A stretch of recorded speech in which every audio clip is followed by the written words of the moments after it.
Hey, Matt Michalak here. We're going to do safe driving tips part 2. Today we're talking about safe driving.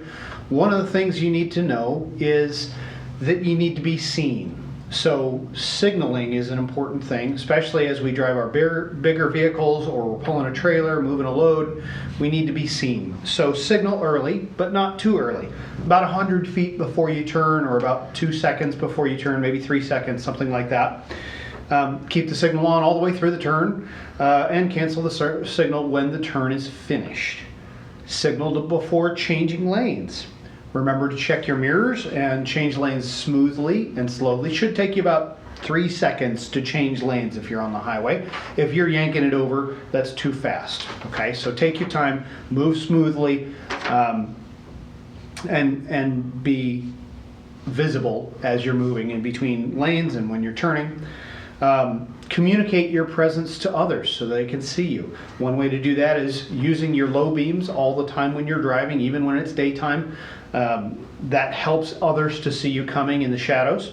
Another thing is when you're using your emergency reflectors, if you're broke down on the side of the road, all of the company trucks should have those folding triangles that they can set up. So if you're on a 2-lane road, one triangle about 10 feet behind the back of the car and toward oncoming vehicles, and then one about 100 feet down further behind you so that they can see the one triangle and then see the second triangle at the car. When you're stopped on the side of the road, within anywhere close to a curve, roughly within 500 feet of a curve, or other obstruction, if you're like there's a hill and you're on the far side of the hill, you want to set the triangle on the other side of the hill so they know something's coming up. If you're on a one-way or divided highway, 10 feet, 100 feet, and 200 feet are your distances from your vehicle so that they have multiple warnings before they get to you. Let's talk about speed and stopping distances.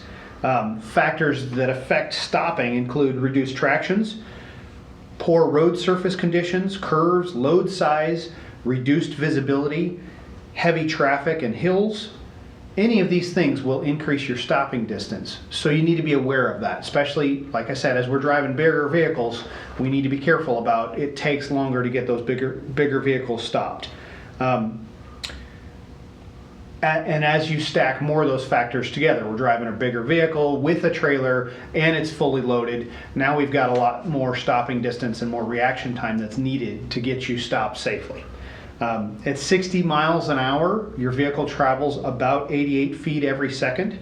So if there's a pickup truck, larger vehicle, 200 feet or more, it could take you to stop from 60 miles an hour. So you need to be aware of that, and you need to be watching further ahead, planning carefully, and put the phone away, let your passenger deal with the phone. If 3 seconds or 4 seconds pass from the time you see the need to stop until you react and hit the brake, you may have traveled an additional 200 or 300 feet before you even can get on the brakes. So you really need to be paying attention to where you're going and what you're doing. And then even after you brake, by the time you have reacted to get to the brake and stopped, it could be easily a football field before you've stopped. So one more thing, it's probably a good idea to do some training, a little practice. In a parking lot or open area, set up your emergency reflectors so you have an idea of what they should look like when you're doing this. We could also pull out a 100-foot length of rope, and then that gives you a way to visualize that and then know ahead of time, okay, that's about how far away. Thanks.